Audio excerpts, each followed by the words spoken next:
B and B S C पाठखंड online classes में आपका स्वागत है। अपन बात कर रहे हैं भारत की जनसंख्या।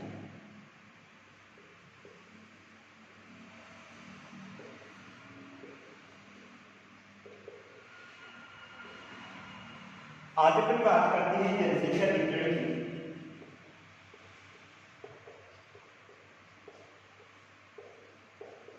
यानी जनसंख्या वितरण क्या है?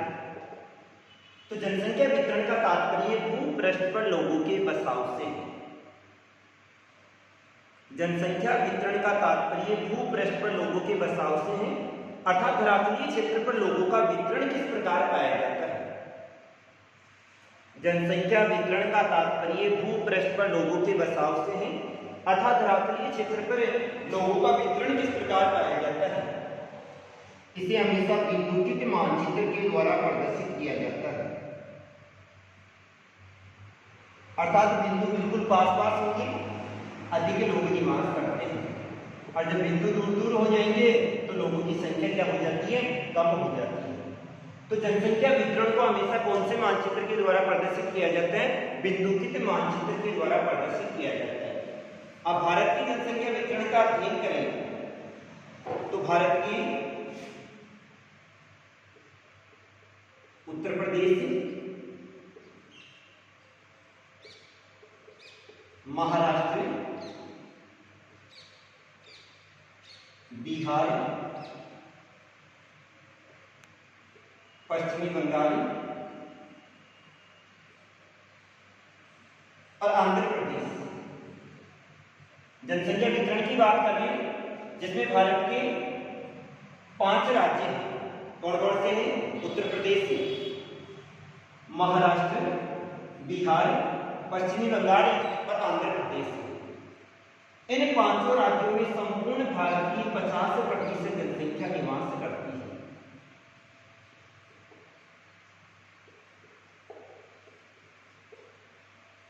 जनसंख्या वितरण का अध्ययन करें तो उत्तर प्रदेश में, महाराष्ट्र में, बिहार में, पश्चिम बंगाल में और आंध्र प्रदेश में, इन 5 राज्यों में भारत की 50% जनसंख्या निवास करती है।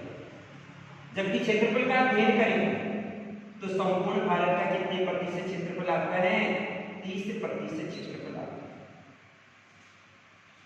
इनमें सर्वाधिक जनसंख्या निवास करती है।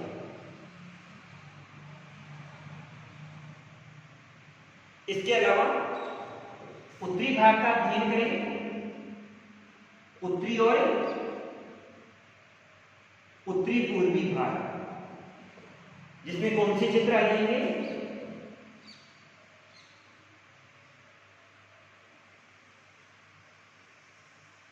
इसमें ये वाला पूरा प्रदेश आ जाएगा।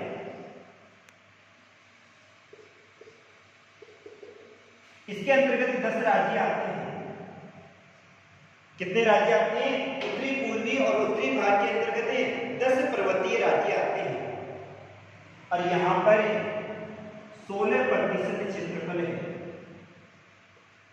जबकि जनसंख्या कितनी है? केवल 4% जनसंख्या निवास करती है। अपन एक तरफ तो अध्ययन कर रहे हैं उत्तर प्रदेश, महाराष्ट्र, बिहार, पश्चिम बंगाल और आंध्र प्रदेश। इनमें संपूर्ण भारत की 50% जनसंख्या निवास कर रही है, जबकि क्षेत्रफल कितने प्रतिशत है? मात्र 30% है। दूसरी ओर अपन ने अध्ययन किया उत्तरी तथा उत्तरी पूर्वी पर्वतीय राज्यों का अध्ययन किया, तो इसमें 10 राज्य ऐसे हैं जहां पर संपूर्ण भारत का 16% क्षेत्रफल है, और केवल कितनी जनसंख्या निवास कर रही है? 4% जनसंख्या निवास कर रही है। 2 चीजें स्पष्ट हो गई, एक सघन जनसंख्या निवास कर रही है और दूसरे क्षेत्र में विरल जनसंख्या निवास कर रही है। स्पष्ट क्या हो रहा है? जहां पर मानव निवास हेतु अनुकूलतम दशाएं पाई जाती है वहां पर लोग अधिक निवास करते हैं, और जहां पर मानव निवास हेतु अनुकूलतम दशाएं नहीं पाई जाती है वहां पर लोग कम निवास करते हैं। इसके बाद में बात आती है भौगोलिक क्षेत्रफल के आधार पर। तो भौगोलिक क्षेत्रफल के आधार पर अध्ययन करेंगे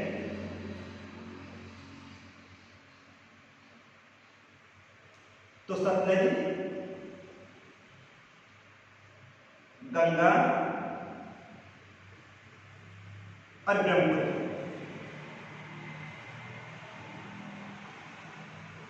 का जो मैदानी प्रदेश है वो भारत का सबसे सघन आबाद क्षेत्र है। कौन सा?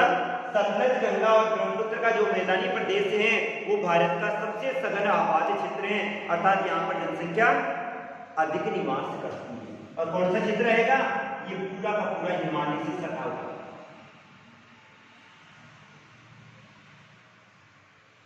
ये वाला क्षेत्र विश्व का सबसे सघनतम आबाद क्षेत्रों में आता है, जहां पर जनसंख्या अधिक निवास करती है, जबकि इधर वाले पहाड़ी क्षेत्र में और बीच वाले दक्षिण के पठारी क्षेत्र में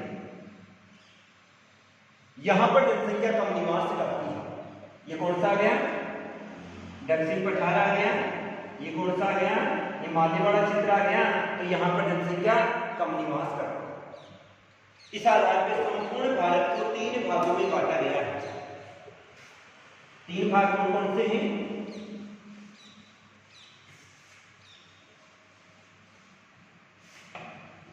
एक नंबर आता है अधिक जनसंख्या वाले क्षेत्र,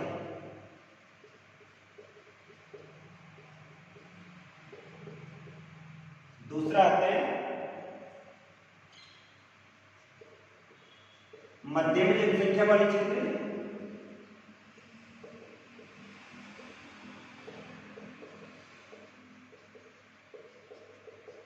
और तीसरा आता है निम्न जनसंख्या वाले क्षेत्र।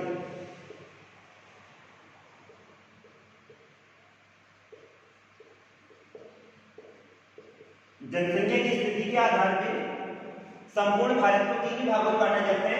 अधिक जनसंख्या वाले क्षेत्र, मध्यम जनसंख्या वाले क्षेत्र और तीसरा आ जाता है निम्न जनसंख्या वाले क्षेत्र। अधिक जनसंख्या वाले क्षेत्रों में संपूर्ण भारत की 82.7% जनसंख्या निवास करती है। कितने प्रतिशत जनसंख्या निवास कर रही है? 82.7% जनसंख्या निवास कर रही है। और इसमें मुख्यतः कौन से आते हैं? उत्तर प्रदेश आ जाएगा, बिहार आ जाएगा, पश्चिमी बंगाल, महाराष्ट्र वाला क्षेत्र आ जाएगा और आंध्र प्रदेश आदि को सम्मिलित किया जाता है। इन क्षेत्रों में सघन जनसंख्या निवास करती है। दूसरी बात आती है मध्यम जनसंख्या वाले क्षेत्र। इसमें मध्य प्रदेश को सम्मिलित करते हैं,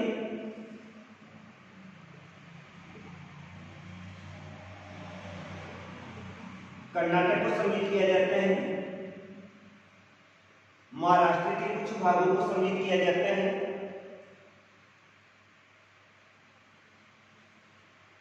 इनको इसके अंतर्गत लिया जाता है। और यहां पर मध्यम जनसंख्या निवास करती है। और इसके बाद में तीसरा आता है निम्न जनसंख्या वाले क्षेत्र। तो निम्न जनसंख्या में उन क्षेत्रों को सम्मिलित किया जाता है जहां पर सबसे कम जनसंख्या निवास करती है। और इसके अंतर्गत कौन से क्षेत्र आएंगे? हिमालय पर्वतीय क्षेत्र आ जाएगा, दक्षिण का पठारी क्षेत्र आ जाएगा और थार का मरुस्थलीय क्षेत्र आ जाएगा। इन क्षेत्रों में जनसंख्या क्या करती है? कम निवास करती है। अर्थात इसमें उन क्षेत्रों को सम्मिलित किया जाता है जहां पर मानव निवास हेतु अनुकूलतम दशाएं क्या पाई जाती है? कम पाई जाती है। अब अपना जो मुख्य क्वेश्चन है वो आता है जनसंख्या वितरण तथा घनत्व को प्रभावित करने वाले कारक।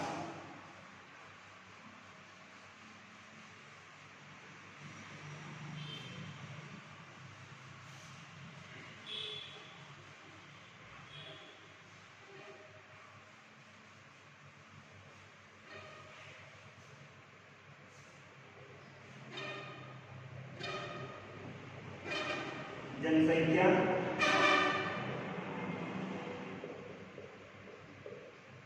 वितरण तथा घनत्व को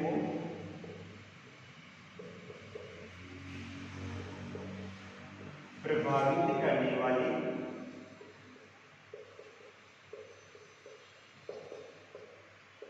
ये वाला क्वेश्चन फर्स्ट ईयर से चल रहा है और आगे तक चलेगा। इन कारकों को 3 भागों में बांटा जाता है। भौगोलिक कारक, दूसरा आता है आर्थिक कारक,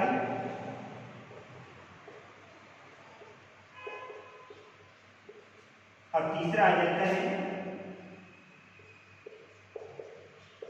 सामाजिक सांस्कृतिक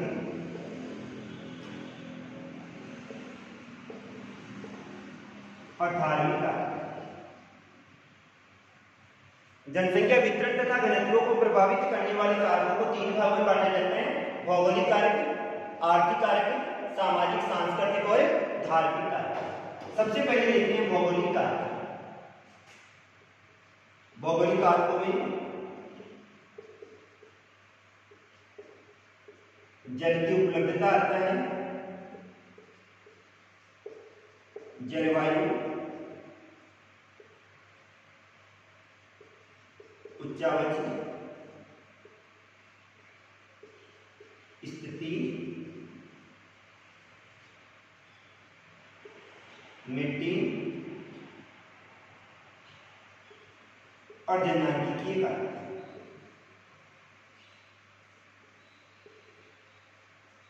आर्थिक कारकों में खनन आएगा,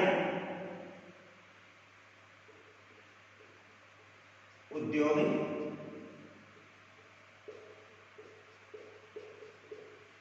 और नगरीकरण आएगा। जनसंख्या वितरण तथा घनत्व को प्रभावित करने वाले कारकों को 3 भागों में बांटा जाता है। भौगोलिक कारक, आर्थिक कारक, सामाजिक सांस्कृतिक और धार्मिक कारक। सबसे पहले अपन अध्ययन करते हैं भौगोलिक कारकों का। और भौगोलिक कारकों में सबसे पहला है जल की उपलब्धता। कैसे प्रभावित करता है? जल मनुष्य की मूलभूत आवश्यकता है। मनुष्य घरेलू कार्य, औद्योगिक कार्य, कृषि तथा परिवहन हेतु जल का उपयोग करता है। जल मनुष्य की मूलभूत आवश्यकता है। मनुष्य घरेलू कार्य, औद्योगिक कार्य, कृषि तथा परिवहन हेतु जल का उपयोग करता है। अतः जहां पर जल की सुलभता पाई जाती है वहां पर जनसंख्या अधिक निवास करती है, और जहां पर जल की सुलभता कम पाई जाती है वहां पर जनसंख्या कम निवास करती है। इसी कारण से भारत के अधिकांश जितने भी बड़े नगर हैं वो कहां पर बसे हुए हैं? नदियों के किनारे बसे हुए हैं या समुद्र के तटवर्ती क्षेत्रों में बसे हुए हैं। भारत के ग्रामीण क्षेत्रों का अध्ययन करें तो अधिकांश जितने भी गांव हैं उनके नाम के साथ में सर शब्द जुड़ा होता है, और सर का मतलब होता है सरोवर या तालाब होता है। और जहां पर कोई भी तालाब पाया जाता है उसके चारों ओर क्या बस जाता है? गांव बस जाता है। तो अधिकांश जनसंख्या उन्हीं क्षेत्रों में निवास करती है जहां पर जल के प्रचुर साधन पाए जाते हैं। राजस्थान के थार मरुस्थलीय क्षेत्र का अध्ययन करें तो वहां पर पहले बिल्कुल सूखा पड़ता था और वर्षा की मात्रा भी कम होती थी, लेकिन इंदिरा गांधी नहर के आगमन के कारण से वहां की जनसंख्या भी क्या हो गई? बढ़ती हो गई। किसकी सुलभता के कारण से? जल की सुलभता या उपलब्धता के कारण से। दूसरा आता है जलवायु। जलवायु का अध्ययन करें तो उष्णता, शीतलता, शुष्कता और आर्द्रता ये जनसंख्या को विकसित करती है। उष्णता का मतलब भयंकर गर्मी पड़ती है, शीतलता का मतलब भयंकर ठंड पड़ती है, शुष्कता जहां पर वर्षा की मात्रा कम होती है, आर्द्रता जहां पर वर्षा अधिक होती है। यह हमेशा जनसंख्या को विकसित करती है, उठा के बाहर फेंकती है, भाई तुझे यहाँ पर निवास नहीं करना है। जबकि समशीतोष्ण और मानसूनी जलवायु, कौन सी?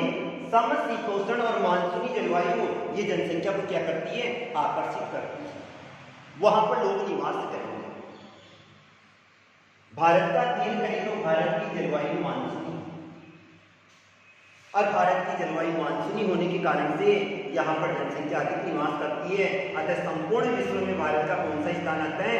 दूसरा स्थान। इसी कारण भारत में जनसंख्या अधिक निवास है। जबकि उत्तरी पर्वतीय क्षेत्र का अध्ययन करें तो ऊंचाई के साथ में तापमान कम हो जाता है और वहां पर ऊंचाई पे बर्फ गिरती है, अतः वहां पर जनसंख्या कम निवास करती है। इसके बाद में अध्ययन करते हैं उच्चावच। उच्चावच की बात करें तो उच्चावच में कौन से क्षेत्रों को लिया जाता है? पर्वतीय या पठारी क्षेत्र, और दूसरा भाग आता है समतल भूभाग। एक तो पर्वतीय तथा पठारी क्षेत्र आ गए और दूसरा आ गया समतल भूभाग। तो पर्वतीय तथा पठारी क्षेत्रों में कृषि हेतु, परिवहन हेतु तथा व्यापार हेतु अनुकूलतम दशाएं नहीं पाई जाती या कम पाई जाती। अतः पर्वतीय तथा पठारी क्षेत्रों में जनसंख्या कम निवास करती है।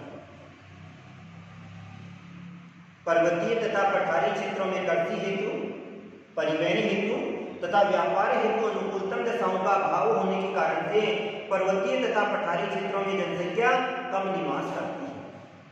जबकि समतल मैदानी क्षेत्रों में कृषि, परिवहन और व्यापार हेतु अनुकूलतम दशाएं अधिक पाई जाती है। अतः वहां पर जनसंख्या अधिक निवास करती है। इसी कारण से भारत के हिमालय पर्वतीय क्षेत्र और दक्षिण के पठारी क्षेत्रों में जनसंख्या कम निवास करती है।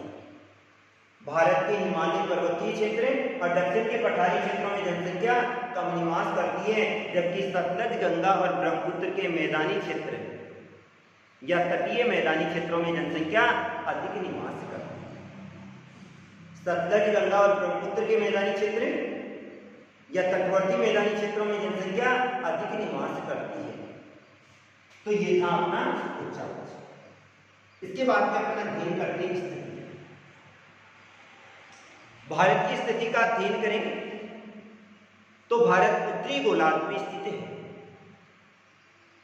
और उत्तरी गोलार्ध में स्थल की प्रधानता पाई जाती है। अतः भारत में जनसंख्या अधिक निवास करती है। भारत जिस प्रदेश में स्थित है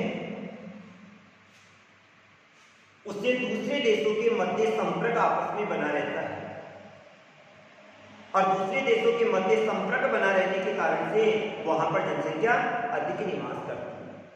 तो अपन यही कहेंगे भारत की स्थिति के कारण से यहां पर जनसंख्या अधिक निवास करती है। इसके बाद में आता है मिट्टी।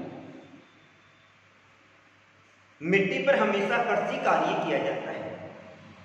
क्या किया जाता है? कृषि कार्य किया जाता है, और कृषि के द्वारा जनसंख्या का भरण पोषण किया जाता है। मिट्टी पर कृषि कार्य किया जाता है और कृषि के द्वारा जनसंख्या का भरण पोषण किया जाता है। अतः जहां पर उपजाऊ मिट्टी पाई जाती है वहां पर जनसंख्या अधिक निवास करती है, और जहां पर मिट्टी उपजाऊ नहीं होती है वहां पर जनसंख्या कम निवास करती है। उपजाऊ मिट्टी होगी लोग अधिक निवास करेंगे, मिट्टी उपजाऊ नहीं होगी तो लोग कम निवास करते हैं।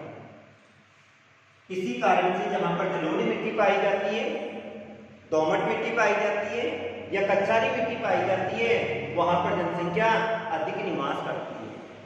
भारत के सतलज, गंगा और ब्रह्मपुत्र के मैदानी क्षेत्र हैं और गंगा के डेल्टाई क्षेत्रों में उपजाऊ मिट्टी होने के कारण से वहां पर लोग अधिक निवास करते हैं। इसके बाद की बात करें अपन जनमानकीय कार्य। एक भूगोलवेत्ता थे स्मिथ, और उन्होंने ये कहा था गरीबी संतानोक्ति के अनुकूल होती है। भूगोलवेत्ता स्मिथ के अनुसार गरीबी संतानोक्ति के अनुकूल होती है, अर्थात गरीब व्यक्ति 5 संतान को जन्म देकर 2 के जीवित रहने की आशा करता है। भूगोलवेत्ता स्मिथ के अनुसार गरीबी संतानोक्ति के अनुकूल होती है। गरीब व्यक्ति 5 संतान को जन्म देकर 2 के जीवित रहने की आशा करता है, और इसके कारण से लगातार जनसंख्या में क्या होती जाती है? वृद्धि होती जाती है। दूसरी बात आती है जहां पर बाल विवाह अधिक होते हैं, और भारत की ये तो सबसे बड़ी समस्या है, और इसी कारण से भारत में जन्म दर क्या पाई जाती है, अधिक पाई जाती है, जनसंख्या अधिक निवास करती है। जहां पे उष्ण जलवायु पाई जाती है वहां पे संतानोत्पत्ति की प्रवृत्ति भी अधिक पाई जाती है, और ये सारी स्थिति कहाँ पाई जाती है, भारत में पाई जाती है, और यही कारण है कि भारत में जनसंख्या अधिक निवास करती है। तो ये तो थे अपने भौगोलिक कारक। कल अपन अध्ययन करेंगे आर्थिक, सामाजिक, सांस्कृतिक और धार्मिक कारक। आज के लिए इतना।